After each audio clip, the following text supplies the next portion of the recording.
하실 하나님 말씀은 열왕기상 3장 6절이 되겠습니다. 열왕기상 3장 6절 말씀입니다. 찾으셨으면 제가 받들어 읽겠습니다. 그리하여 솔로몬이 이같이 말씀드렸더라. 당신께서는 당신의 종인 저의 아버지 다윗이 당신 앞에서 진리 안에서 살아가고 의 안에서 살아가며 마음의 올바름 안에서 당신과 함께 살아간 것에 따라 그에게 위대한 자비를 보이셨나이다. 그리고 당신께서 그를 위하여 이 위대한 친절을 간직해 두셨으니 곧 이날과 같이 당신께서 그에게 그의 보좌 위에 앉을 한 아들을 주신 것이니이다. 본 구절은 하나님께서 일천 번제물을 드린 솔로몬의 꿈에 나타나셔서 내가 너에게 무엇을 줄지 구하라고 하시자 솔로몬 왕이 한 말입니다. 솔로몬은 먼저 아버지 다윗 왕에 대해 말하고 있습니다. 다윗은 일평생 동안 진실되게 하나님을 경외하는 가운데 섬겼습니다.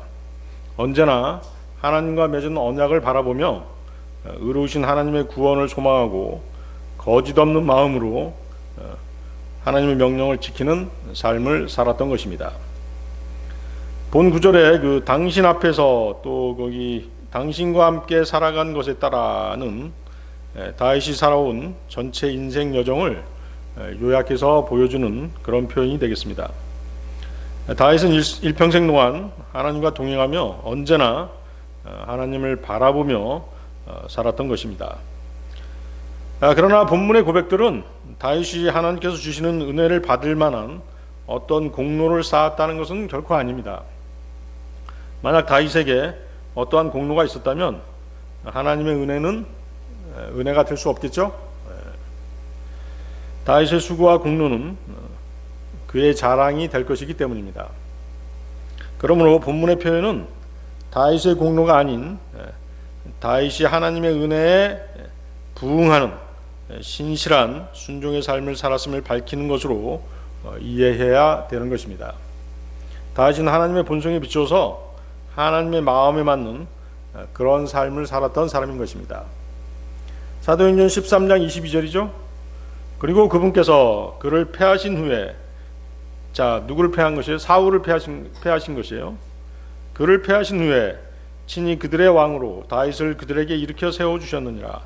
또한 그에 대하여 친히 증언을 주어 말씀하시기를 내가 이새의 아들 다윗을 발견하였으니 나 자신의 마음에 맞는 사람으로 그가 나의 모든 뜻을 성취하리라 하셨느니라. 그렇죠? 여러분들도 그 하나님의 마음에 맞는 그런 삶을 살아야 되겠죠? 하나님의 마음에 맞는 삶은 어떤 삶일까요? 성령 말씀에 따라 살면 되는 것이에요. 그렇죠? 단순하죠? 단순합니다. 하나님께서는 순종의 삶을 사는 자에게 큰 자비와 친절을 베풀어 주십니다. 본문은 바로 이러한 원리가 다윗에게 적용되어서 다윗의 삶에서 하나님의 축복이 풍성한 은혜로 임하였음을 밝히는 그런 내용입니다. 여기서 하나님께서 베푸신 자비와 친절은 언약과 관련해서 사용하는 경우가 대부분입니다. 하나님께서는 그분의 백성들과 언약을 맺으십니다. 언약을 맺으시는 이유가 뭘까요?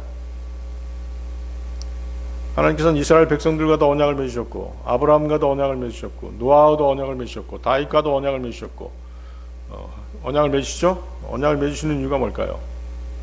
그분의 뜻과 그분의 성품을 알리려고 하시는 것이에요. 창조주 하나님은 이런 분이시다. 그걸 스스로 알려주시려고 하는 것이죠. 창조주께서는 피조물한테 그분 자신을 알려주셔야만 되는 것이에요. 여러분들 곰곰이 생각해 보세요. 내가 너를 창조한 목적, 내가 너를 조성한 목적이 무엇이겠냐? 그걸 알려주셔야 되는 것이죠. 그렇죠? 여러분들이 나중에 이제 결혼한 사람도 있고 결혼하지 않은 사람도 있겠지만 자식들을 낳아서는 어떻게 돼요? 자식들을 교육시키는 이유가 뭐겠어요? 자식들을 교육시킬 때 그리스도인이라고 한다면 하나님은 이런 분이시야 라고 가르쳐주지 않겠어요? 마찬가지예요. 창조주 하나님께서는 피조물을 창조하신 다음에 나는 이런 사람이다. 그래서 그분 자신을 이렇게 내 보여주시는 것입니다. 언약을 통해서 그렇게 하시는 것이죠. 또 그렇게 하신 다음에 이제 그걸로 끝나는 것이 아니에요. 그분의 어떤 신성한 계획, 목적에 참여케 하십니다. 내가 너를 창조한 목적, 내가 너를 조성한 목적이 무엇인지 아느냐? 그 목적에 맞게 살아가라고 말씀하시는 것이죠. 또 이제 그 언약을 신실하게 지키면 그 사람에게 풍성한 은혜를 베푸시고 또 그 사람의 삶을 축복해 주시는 것입니다. 하나님께서 다윗과 맺으신 언약은 사무엘하 7장 12, 16절이 그 내용이죠. 여러분들 사무엘하 7장 12, 16절에다가 다윗의 언약이라고 써놓으면 되겠죠. 그리고 너의 날들이 차서 내가 너의 조상들과 함께 잠들 때 내가 너의 뒤를 잇는 너의 씨를 세우겠으니 그 씨는 너의 내부에서 나올 것이요 내가 그의 왕국을 확고히 세우겠노라. 그가 나의 이름을 위하여 집을 지어줄 것이요 내가 그의 왕국의 보좌를 영원토록 확고하게 세우겠노라. 나는 그의 아버지가 되겠으며 그는 나의 아들이 되리라. 만일 그가 죄악을 범한다면 나는 그를 사람들의 막대기로 또 사람들의 자녀들의 채찍들로 징계하겠노라. 그러나 마치 내가 나의 자비를 사울에게서 거둔 것 같이 그것이 그에게서 떠나버리지 아니하리니 내가 너의 앞에서 사울을 치워버렸노라. 그리하여 너의 집과 너의 왕국이 너의 앞에서 영원토록 확고히 세워지리라. 너의 보좌가 영원토록 확고히 세워지리라. 다윗은 하나님과 맺은 언약을 바라보며 살았던 사람입니다. 하나님께서는 다윗의 삶을 통해서 그와 맺은 언약을 철저하게 지키셨습니다. 이것이 바로 하나님의 은혜이고 그분의 자비와 친절인 것입니다. 오늘 설교 제목은 하나님의 축복을 받은 세 가지 삶입니다. 하나님의 은혜 가운데 살아갈 수 있었던 다윗의 삶, 본문에 나와 있죠. 진리 안에서 살아가고 의 안에서 살아가며 마음의 올바름 가운데 살아가는 삶에 대해서 말씀을 드리고자 하는 것입니다. 하나님의 축복을 받는 세 가지 삶, 첫 번째 진리 안에서 사는 삶이죠. 진리 안에서 사는 삶. 자, 여러분들 요한복음 14장 6절 펴보십시오. 요한복음 14장 6절. 너무 유명한 구절이죠. 예수님께서 그에게 이같이 말씀하시니라. 나는 길이요 진리요 생명이라. 나로 말미암지 않고는 아버지께로 올 자가 아무도 없느니라. 그렇죠. 예수 그리스도께서는 길이요 진리요 생명이 되시는 분이시죠. 자, 예수님께서는 먼저 자신을 진리라고 선언하십니다. 신약에서의 진리는 단순한 도덕적 원칙이 아니라 인자이신 육신을 입고 오신 하나님이신 예수 그리스도가 바로 진리이십니다. 예수님께서는 하나님의 계시를 우리에게 전해주시고 그것을 통해 그리스도인들을 진리의 삶으로 인도하시는 분이십니다. 진리 안에서 걷는다는 것은 예수님의 가르침과 그분이 보여주신 모범적인 삶 그리고 복음에 맞춰 사는 것을 의미합니다. 다윗이 진리 안에 살았던 삶은 구약시대 때는 무엇이겠어요? 모세오경이겠죠? 율법입니다. 율법서 창세기, 출애굽기, 레위기, 민수기, 신명기. 그래서 다윗은 모세의 오경을 따르는 삶을 살았습니다. 그것은 예수 그리스도께서 실행하신 진리 안에서 살라는 신약의 부르심을 예표하는 삶이었던 것이죠. 본절은 다른 사람이 예수님을 평가한 것이 아니라 예수님 자신이 자기 자신을 나타낸 그런 표현이죠. 일종의 뭐다? 자기 선언인 것이죠. 그래서 더 큰 의미를 갖는 것입니다. 예수님께서는 자신이 가시려는 길, 즉 하나님께로 이르는 길에 대해서 질문하고 있는 도마를 비롯한 제자들에게 세 개의 매우 함축적인 의미를 지닌 길, 진리, 생명이라는 단어를 사용해서 자기 선언을 하신 것입니다. 나는 무엇이다 이런 표현이 자주 나오죠. 나는 뭐뭐이다. 자, 이런 표현을 자주 사용하시는 이유가 뭐세요?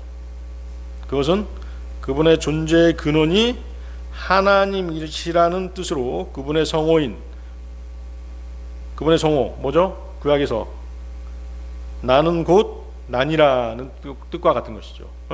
I am that I am, 그것이 그분의 성호예요.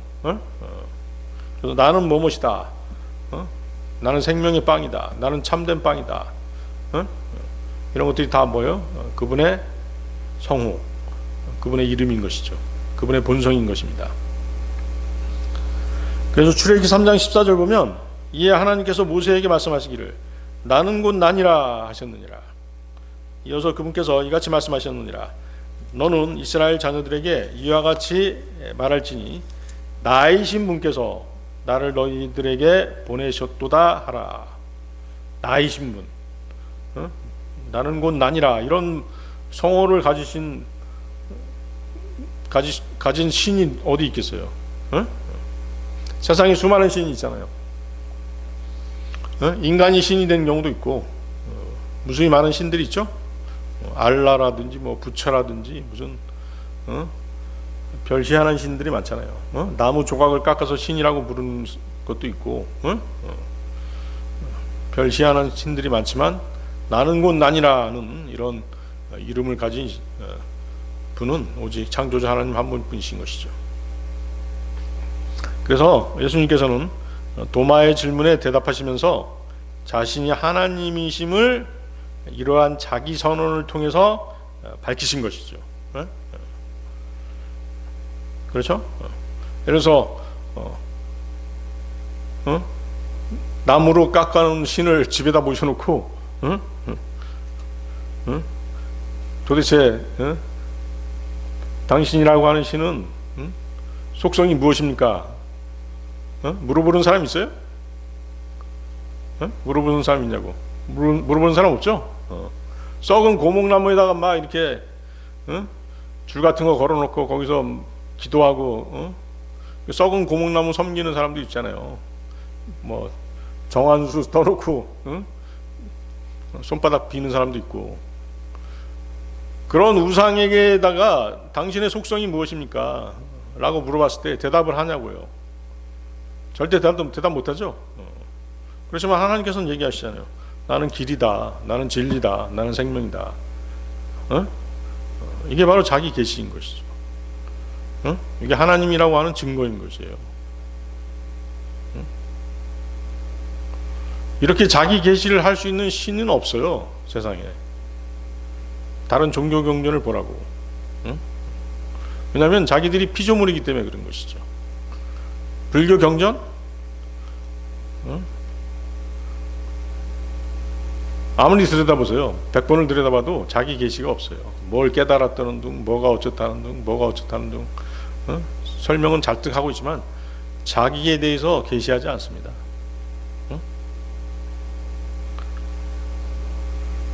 왜? 자기가 피조물이거든요. 창조주가 아니라 피조물이기 때문에 자기 계시를 할 수 없는 것이에요. 그래서 자기 계시는 하나님만, 창조주 하나님만이 하실 수 있는 것이죠. 그래서 본문에 나오는 길, 진리, 생명은 예수님께서 하나님이시라는 그분의 속성을 대표하는 것으로 볼 수 있습니다. 실제로 예수님께서는 이외에도 여러 가지 명칭으로 정의가 되죠. 하지만 이 세 단어로 그분의 정체성을 규정하신 것은 이 단어들이 주님이 하나님이시되 인간의 구원을 위해서 이 땅에 오신 중보자로서의 사명을 가장 잘 드러내고 있기 때문이라고 할 수 있습니다. 또한 이 세 단어는 예수님이야말로 이 세상에 있는 여러 길, 여러 진리, 여러 생명 가운데 하나가 아니라 유일무이한 길이요, 진리요, 생명이심을 보여준다라고 할 수 있겠습니다. 또한 예수님께서는 과거 한때 길과 진리와 생명이었던 것이 아니고 또는 미래 어느 시점에 이르러서야 이 경지에 도달하는 것도 아닌 과거, 현재, 미래의 구애됨이 없이 항상 길과 진리와 생명이심을 보여주고 계신 것입니다. 따라서 다윗이 추구했던 진리는 바로 하나님 자신을 가리키기도 하며 하나님의 계시를 가리키기도 합니다. 이 사실은 다윗의 기도 가운데 잘 나타나 있습니다. 시편 86편 11절인데요. 오 주여, 당신의 길을 저에게 가르치소서.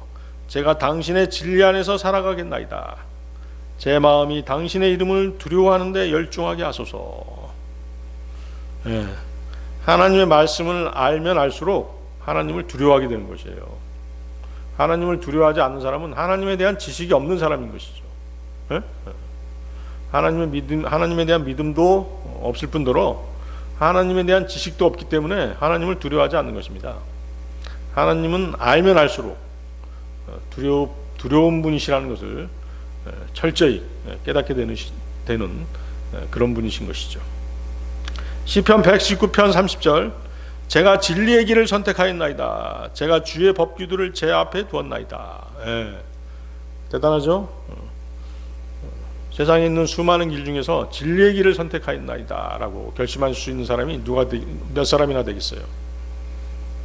그렇지만 우리 그리스도인들은 그렇게 결심할 수 있어야 되죠. 내가 진리의 길을 선택하겠나이다. 다윗이 말한 길은 바로 길이요 진리요 생명이신 주 예수님을 잘 나타낸 표현입니다. 이 길은 1차적으로는 구원에 이르는 길, 하늘 초소에 이르는 길이라고 할 수 있습니다. 예수님께서는 사람들을 바로 이러한 목적지에 이르게 하는 유일한 길이 되신다고 선언하신 것입니다. 그렇죠?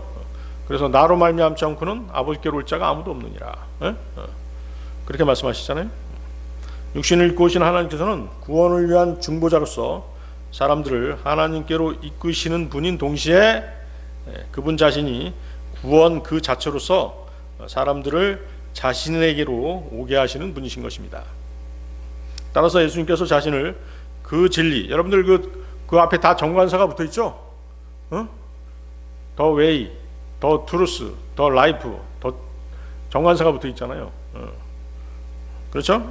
유일한 진리, 유일한 생명, 유일한 길이라는 뜻이에요. 보통 이제 그 번역할 때 그 정관사 생략하죠. 그렇지만 정관사가 붙어 있다는 걸 꼭 여러분들 염두에 두셔야 됩니다.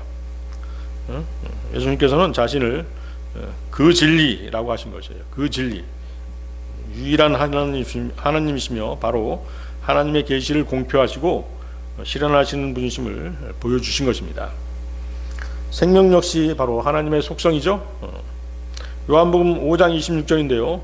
이는 마치 아버지께서 자신 안에 생명을 지니신 것 같이 그분께서 아들에게 자신 안에 생명을 지니도록 그렇게 주셨기 때문이라. 영원한 생명의 원천은 오직 하나님이십니다. 창조주 하나님 한 분이시죠. 따라서 예수님께서 자신을 그 생명이라고 하신 것은 자신이 하나님이라고 선언하신 것입니다. 그리고 생명이란 단순한 삶의 연장이 아니라 영원히 지속되는 생명을 가리키는 것입니다. 예수님께서는 이러한 영생의 상태를 스스로 지니신 분일 뿐만 아니라 사람들에게 이러한 영생을 부여하시는 유일한 하나님이신 것입니다. 요한복음 1장 18절입니다. 어느 때나 하나님을 본 사람은 아무도 없으나 아버지의 품 안에 계시는 독생자 곧 그분께서 아버지를 분명하게 밝히셨느니라. 이는 단지 그분이 진실하시다든가 참되다는 정도의 의미가 아니라 바로 예수님 자신이 진리의 원형이신 하나님이심을 밝히신 것입니다. 실제로 주님은 이 세상의 비진리의 세력이 누구죠? 바로 사탄의 세력이죠. 사탄의 세력을 근원적으로 파멸시킬 유일한 진리심을 밝히신 것입니다. 그렇죠? 잠깐의 세상이 바로 뭐예요? 진리와 비진리의 싸움이잖아요. 그렇죠? 구원받은 사람과 그렇지 않은 사람, 진리와 비진리의 싸움인 것이죠. 그게 어떤 학술적인 논쟁이 아니에요. 그냥 죽고 사는 문제잖아요. 지금 우리나라 보세요. 선과 악의 싸움이잖아요. 그렇죠? 선과 악의 싸움이에요. 주님 오실 때까지 끝나지 않는 싸움이죠. 히브리서 2장 14, 15절입니다. 그런즉 자녀들이 살과 피에 참여하는 자들인 고로 그분께서도 친히 이와 같이 동일한 속성을 취하셨느니라. 그렇죠? 주님은 육신을 입고 오셨잖아요. 이는 그분께서 죽음을 통하여 죽음의 권능을 가진 자 곧 마귀를 멸하려 하시며 죽음을 두려워함으로 인하여 자신들의 전생애 동안 속박되어 종속된 자들을 구출하려 하심이라. 그렇죠? 굉장히 역설적이죠. 그죠? 죽음을 통해서 마귀를 멸하셨잖아요. 그렇죠? 어떻게 죽음을 통해서 마귀를 멸할 수 있을까요? 주님은 죽으시고 어떻게 하셨어요? 부활하셨잖아요. 바로 그거예요. 그걸로 마귀를 이긴 것이죠. 그게 바로 생명인 것이죠. 영원한 생명인 것이죠. 진리를 따라 살아간 다윗의 삶은 작금의 우리 그리스도인들이 쫓아야 할 삶의 모범이었던 것입니다. 고린도후서 13장 8절이죠. 이는 우리가 진리를 대적해서는 아무것도 할 수 없으며 오직 진리를 위해서만 할 수 있기 때문이라. 사도 바울은 하나님께서 자신이 진리에 대적하는 것, 또 진리에 반하는 일을 하는 것을 결코 허락하지 않으실 거라고 말하고 있는 것입니다. 아시겠어요? 바울은 하나님을 기대어 이 말을 하고 있지만 사실은 자신이 결코 진리의 길에서 벗어나 살지 않겠다는 결연한 의지를 보여주고 있는 것이죠. 실제로 그는 고린도전서 9장 16절에서 복음의 진리를 전파하는 것에 대해서 이렇게 말했습니다. 고린도전서 9장 16절 이는 내가 복음을 선포하여도 나에게는 자랑할 것이 아무것도 없기 때문이라. 이는 불가피한 일이 나에게 맡겨졌기 때문이라. 만일 내가 복음을 선포하지 않는다면 진정 나에게 화가 있도다.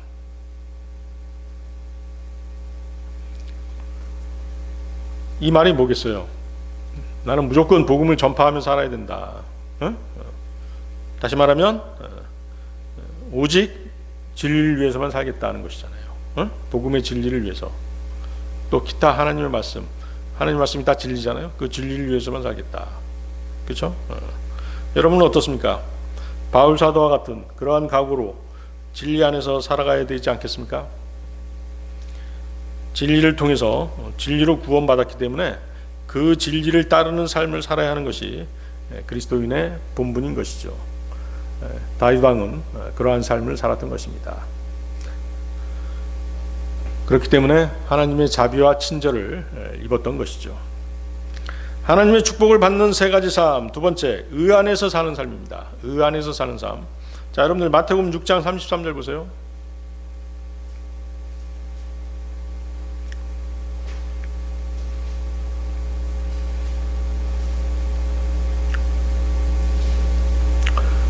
마태복음 6장 33절 오직 너희는 먼저 하나님의 왕국과 그분의 의를 구하라. 그리하면 이 모든 것들이 너희에게 더해지리라.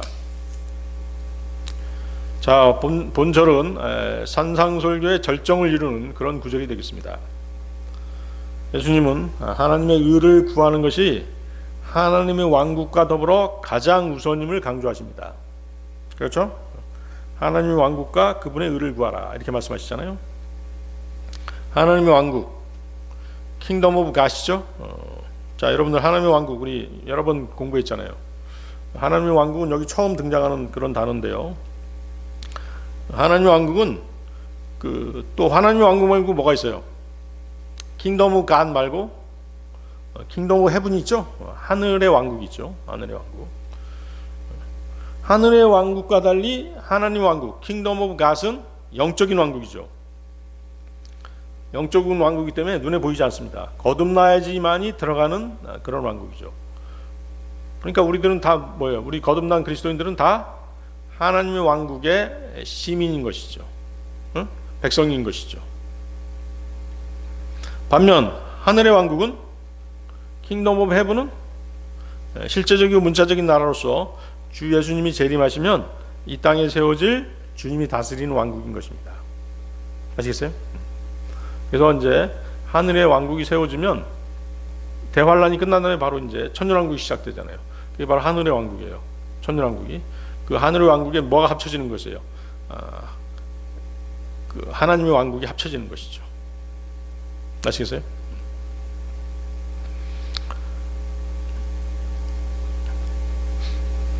자, 그런데 보세요. 지금 산상설교가 진행되고 있는 이때에는 뭐예요? 거듭난 사람이 있었어요, 없어요? 네? 예수님이 지금 산상설교를 하고 계신데, 산상설교 하고 계시는 이때에는 거듭난 사람이 있었을까요, 없었을까요? 없었죠? 그렇죠. 예수님이 십자가에 달리시기 전이었잖아요. 거듭난 사람이 없었죠. 그렇죠? 예수 그리스도 십자가 이전에는 아무도 교회 시대 성도들처럼 성령으로 거듭날 수 없었죠. 그렇다고 한다면 하나님께서 이들에게 요구하신, 예수님께서 이들에게 요구하신 하나님의 왕국은 어떻게 들어가야 된다는 거예요? 그러면 거듭난 사람이 없는데 어떻게 들어가야 된다는 거죠? 네. 그걸 잘 알아두라는 것이죠. 영적으로 변화가 되어야 된다는 것이에요. 영적으로 뭐가 변화된다는 거죠? 그들의 마음, 그들의 생활이 변화가 된다는 것이죠. 아시겠어요? 십자가에 돌아가시기 전이기 때문에, 예수님이 십자가에 돌아가시기 이전이기 때문에 거듭난 사람이 없어요. 거듭난 사람이 없는 가운데서 하나님의 왕국을 얘기했다는 얘기는 너희들이 영적으로 뭔가 변화돼야지만이 하나님의 왕국에 들어갈 수 있다, 그렇게 말씀하시는 것이죠. 이해하시겠죠? 그러면 거듭나지 않은 유대인들은 다른 방법으로, 영적으로 변화된 다른 방법으로 하나님의 왕국에 들어가야 된다는 것이죠.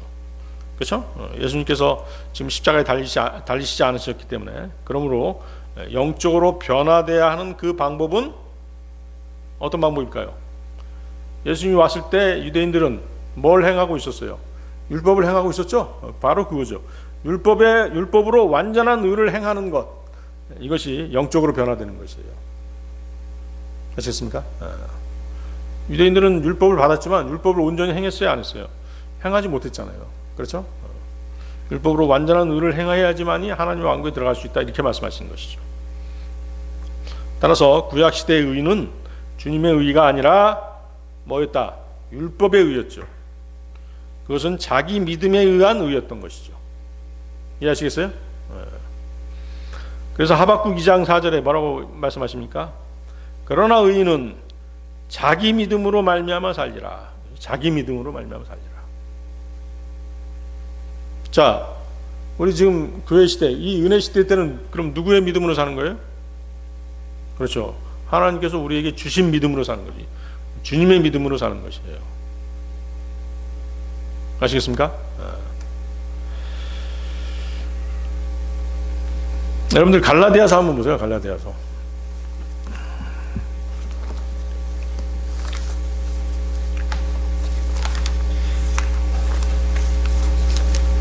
갈라디아서 보면 이제 그 믿음, 구약의 믿음과 신약의 믿음, 그걸 잘 구별해 놨죠.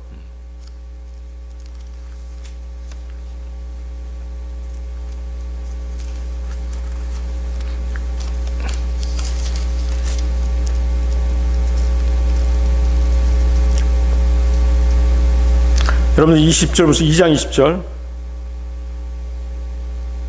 2장 20절. 찾으셨나요?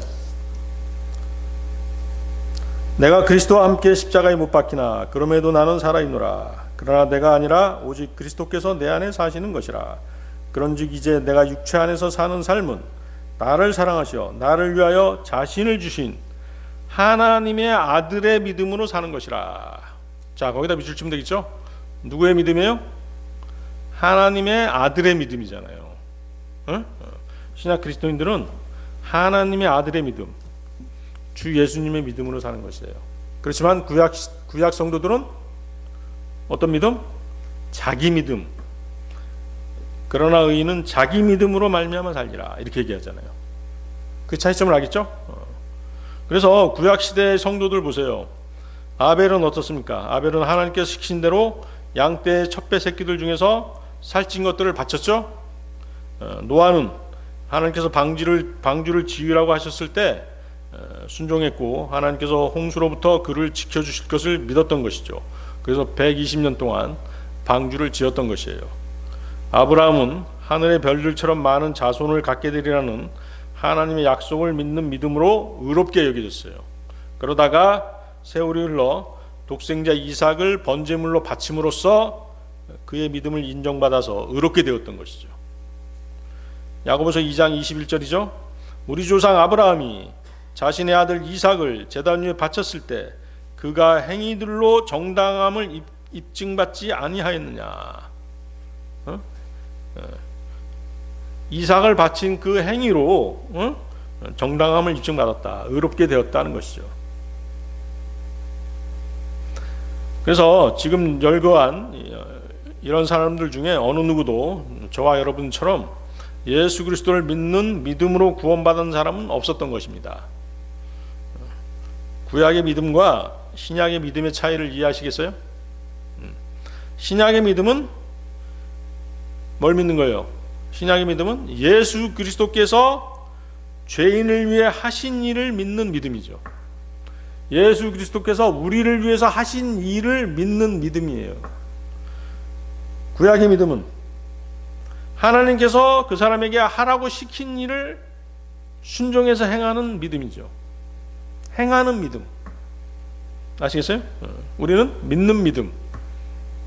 단순하게 그렇게 정의할 수 있겠습니다. 다인 역시 그렇게 하나님의 말씀에 순종해서 살았기 때문에 의롭다함을 얻은 것입니다.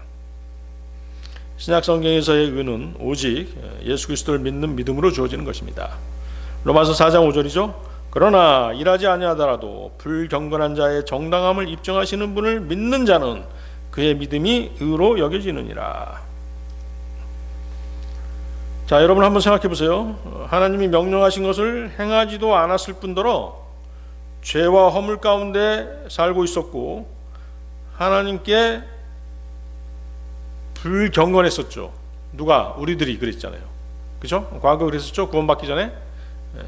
그렇지만 주님을 믿기만 하면, 예수님을 믿기만 하면 나를 의롭게 해주시고 구원해 주신다는 복음을 듣자 그분을 믿기로 작정했고 그렇게 믿었던 것입니다. 그리고 그분을 나의 구주로 영접했던 것이죠. 그랬더니 나의 그 믿음이 의로 여겨졌다는 것이죠. 정당함을 입증받았다는 것입니다. 그의 믿음이 의로 여겨졌느니라. 의로 여겨졌을 뿐만 아니라 또 의롭게 된 것입니다. 로마서 3장 24절이죠. 그리스도 예수 안에 있는 구속을 통하여 그분의 은혜로 값없이 정당함을 입증받았느니라. 정당함을 입증받았다. Being justified죠. Being justified. 그렇죠? 바로 의롭게 되었다. 정당함을 입증받게 되었다. 이걸 뭐라고 그래요? 영어로? 칭의라고 하죠. 칭의. Justification. Justification. 그렇죠? 그 의는 어디서 온 의예요? 주님의 의를 전가받은 것이죠. 그렇죠? 인피테이션 한 것이죠. 그래서 칭의받은 이들에게는 신분의 변화가 생깁니다. 과거의 죄인의 신분에서 벗어나 하나님의 자녀가 되는 것이죠. 하나님의 아들로서의 의인의 신분을 획득하게 되는 것입니다. 이는 곧 죄로 인한 사망의 형벌에서 벗어나 죄의 완전한 사면이 이루어지는 것을 말합니다. 이것이 바로 하나님의 은혜인 것입니다. 선물 받을 가치가 없는 사람에게 이러한 관대하고도 엄청난 선물이 주어지는 것이 바로 은혜인 것입니다. 나는 단지 믿었을 뿐이고 일한 것이 아무것도 없었으므로 당연히 보수를 받을 권리도 없고 또 죄 가운데 살았기 때문에 도저히 의롭다라고 여겨질 자격도 없는 그런 존재였습니다. 과거에 그랬죠? 그럼에도 불구하고 주님께서는 나의 믿음을 의롭게 여겨주셨고 또 의롭게 해주셨으며 나를 지옥으로부터 구원해 주셨고 영생을 주셨던 것입니다. 이것은 분명 하나님의 은혜요 선물일 수밖에 없는 것입니다. 다윗이 살던 율법 아래서는 이런 일이 일어나지 않았죠. 출애굽기 23장 7절입니다. 너는 거짓된 일에서 스스로 멀리 떨어져 있으라. 그리고 너는 무고한 자와 의로운 자를 살해하지 말라. 이는 내가 사악한 자들을 정당화하지 않을 것이기 때문이라. Not justify. 그렇죠? 뭐뭐 하라, 뭐뭐 해라, 뭐뭐 하지 마라 이렇게 계속 명령하고 계시잖아요. 응? 그렇죠? 행위죠. 응? 거짓된 일에서 멀리 떨어져라. 응? 무고한 자, 의로운 자를 살해하지 말라, 해치지 말라. 응?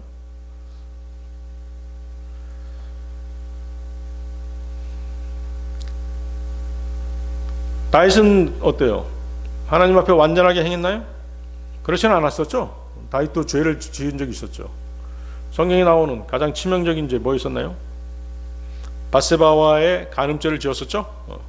그때 다윗이 굉장히 두려워했어요. 뭘 두려워했는지 알았어요? 구원을 잃어버릴 것을 두려워했죠. 그래서 뭐라고 기도했냐면 시편 51편 9절에서 12절의 그 내용이죠. 저의 죄들로부터 당신의 얼굴을 숨기시고 저의 모든 죄악들을 지워버리소서. 오 하나님이여, 제 안에 정결한 마음을 창조하소서. 그리하여 바른 영을 제 안에 새롭게 하소서. 당신의 면전에서 저를 내치지 마소서. 또 당신의 거룩한 영을 저에게 거두지 마소서. 제게 당신의 구원의 즐거움을 회복시켜 주소서. 그리하여 당신의 자유로운 영으로 저를 지탱하소서. 구약시대는 어때요? 죄인들에게서 성령님이 떠날 수 있었기 때문에 다윗은 이렇게 고통스럽게 기도를 한 것이죠. 사울 왕 같은 경우는 어땠어요? 성령님께서 오셨다가 떠나버리셨죠. 그렇죠? 삼손 같은 경우는 성령님께서 오셨다가 떠나셨다가 나중에 이제 죽기 전에 오셨죠. 다윗은 성령님께 오셔서 떠나지 않으셨어요.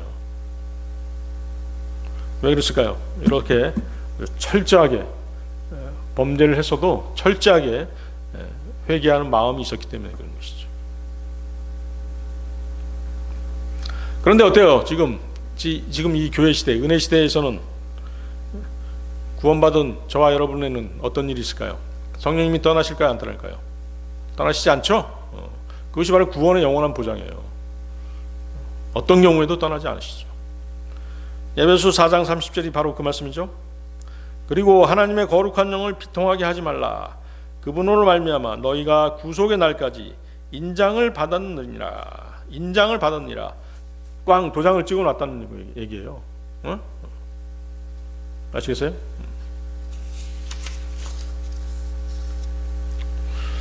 그래서 구약 시대에는 하나님께서 죄들을 용서하시고 덮어주긴 하셨어도 죄들을 깨끗게 하지는 않으셨죠. 즉 완전히 제거하지 않으셨어요. 그게 신약과 구약의 차이점이죠. 출애굽기 34장 7절이 바로 그 내용이죠.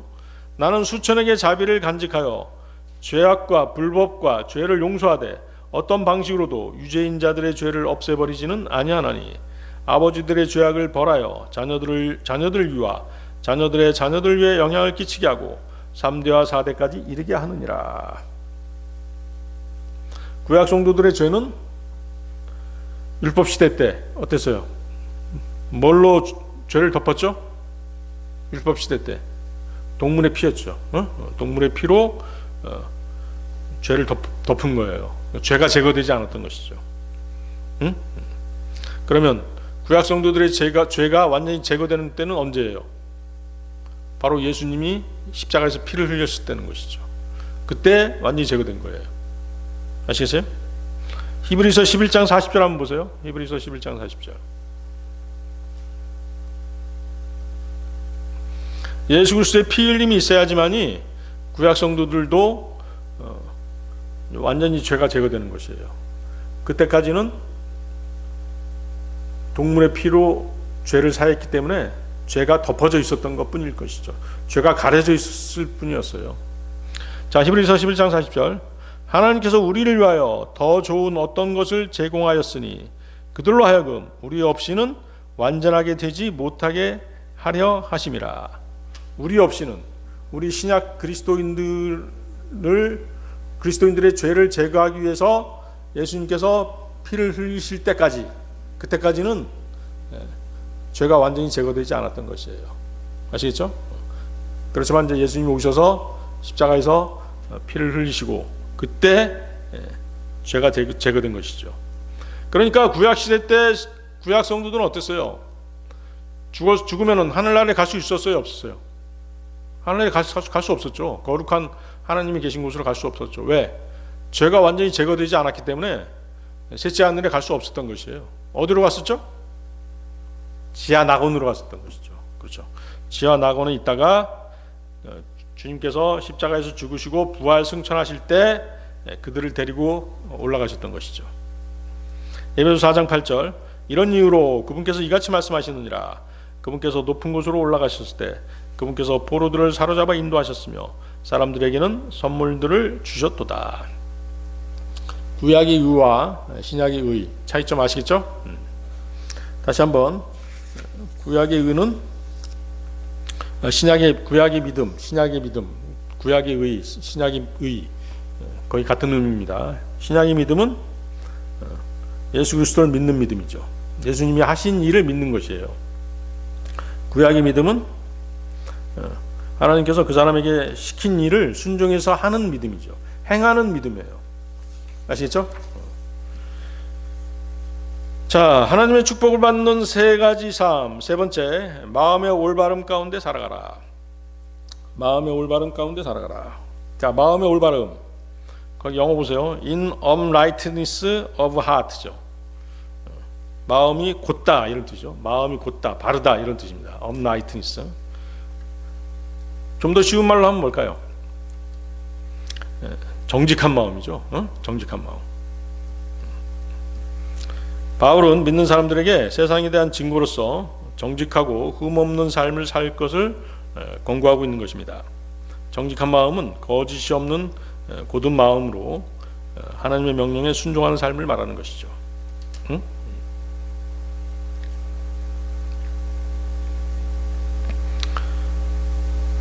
자, 여러분들 그 왕상 한번 보세요. 열왕기상 15장 5절.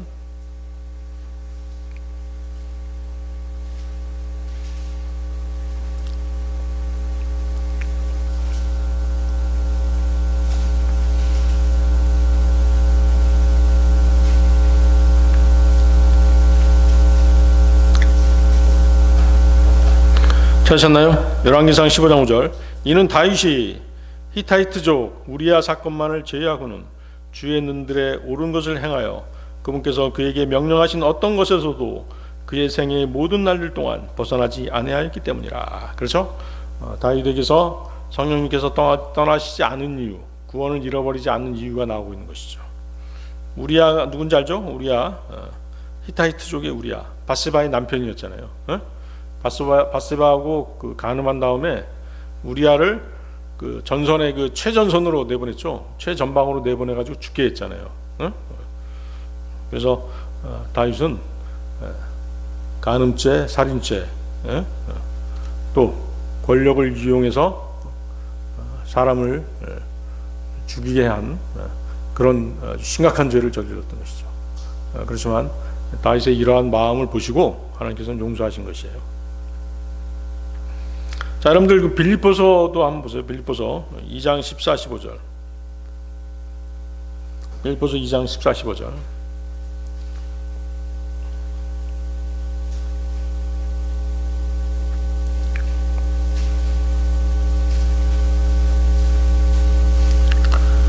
하셨나요? 모든 일들을 불평들과 말다툼들이 없이 하라. 그러므로 너희가 흠없고 순전하며 하나님의 꾸지람 받을 데 없는 자녀로서 굽고 패역한 세대 가운데서 세상의 빛으로 비치게 하려 함이니라.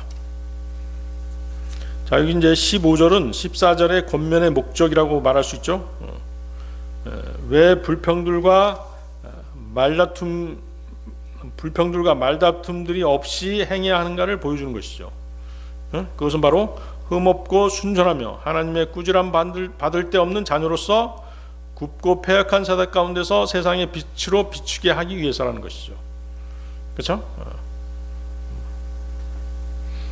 내가 지금 어디에 소속되어 있든지 간에 그곳에서 하나님의 자녀라고 하는 자긍심을 가지고 살아야 되는 것이에요. 그 자긍심은 뭘로 나타나겠어요? 그 사람의 평소 행실로 나타나겠죠?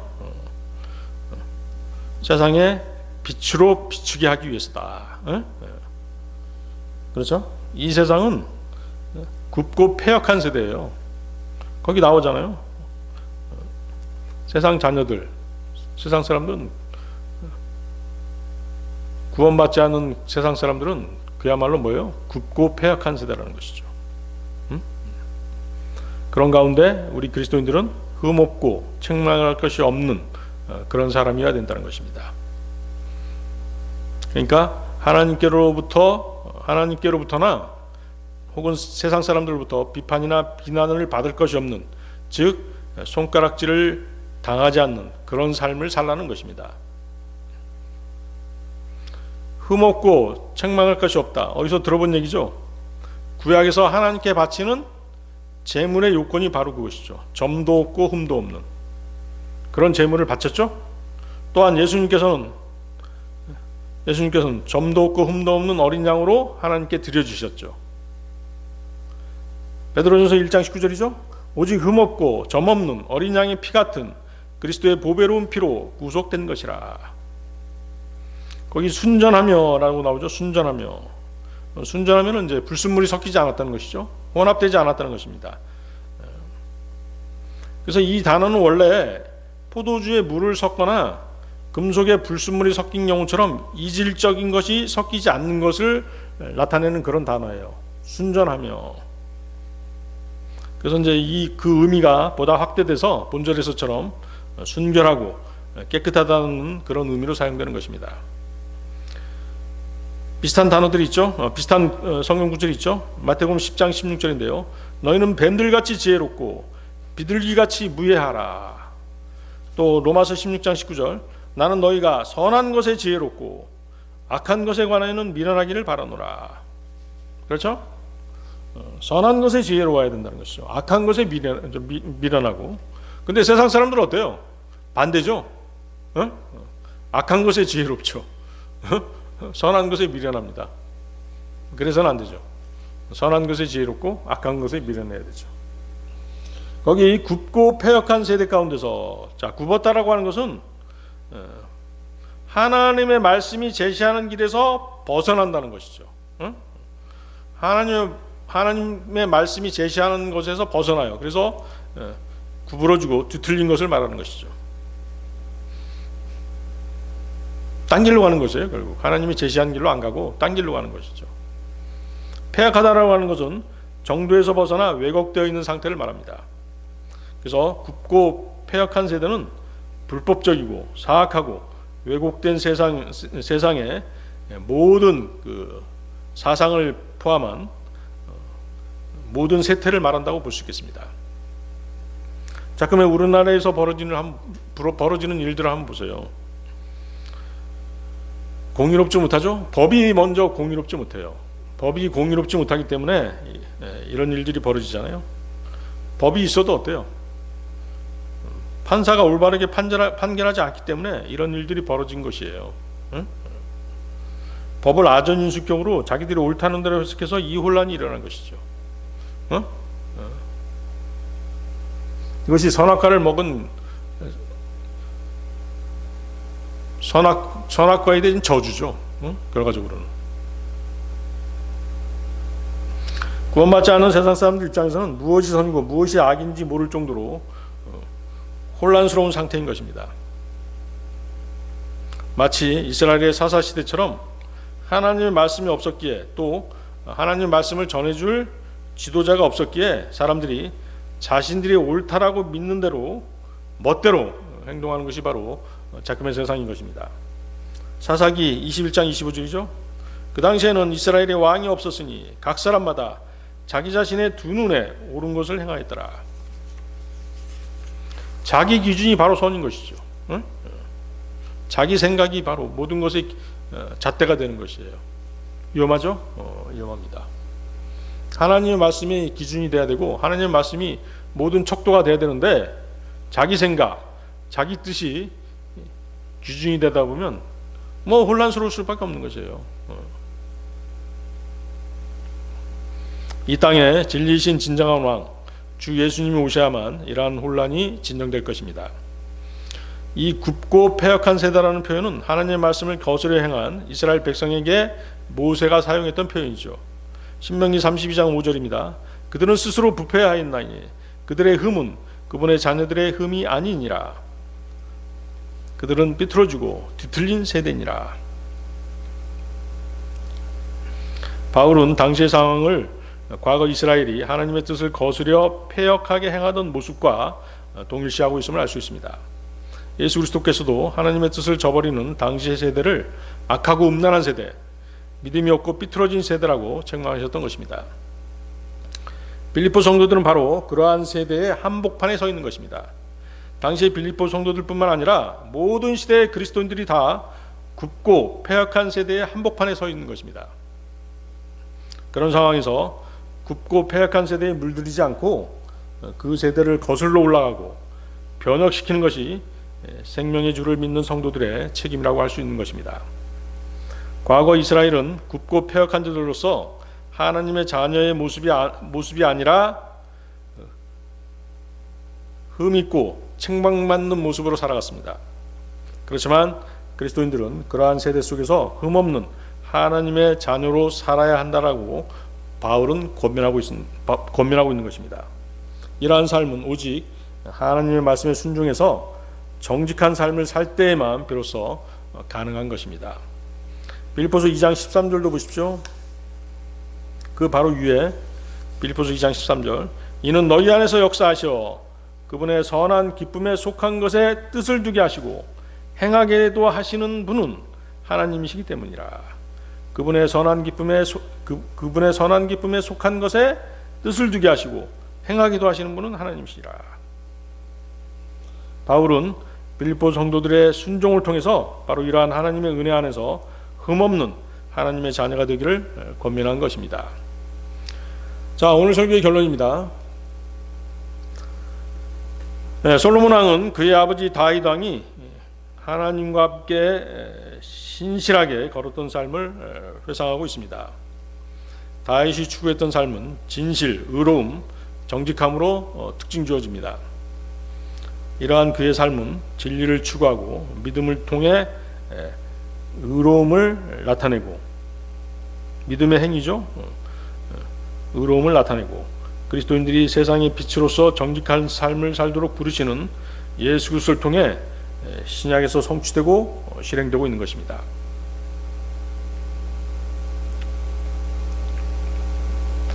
진리, 의, 올바른 마음은 각각 그리스도인과 하느님과의 관계에 있어서 핵심적인 내용이죠. 다시 한번, 진리, 의, 올바른 마음, 이것이 있어야지만이 하나님과 정상적인 교제를 할 수 있는 것이에요.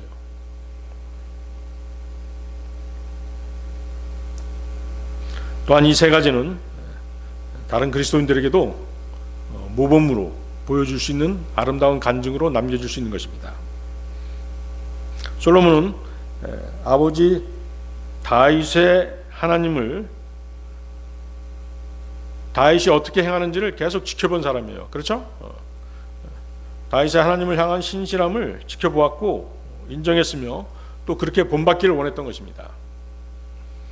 다윗이 진실과 의로움, 올바른 마음으로 행한 것으로 인해 하나님께서는 그의 가계를, 그의 가족을, 그의 후손들을 축복하셨죠. 하나님의 축복을 받은 대표적인 사람 누구죠? 다윗의 족보에서 바로 구약에서는 솔로몬이었죠. 그렇죠? 가장 축복을 많이 받았잖아요. 신약에서는 주 예수님이라고 할 수 있죠. 솔로몬 왕의 영화는 장차 천년왕국에서의 주 예수님의 영광을 대표하는 것입니다.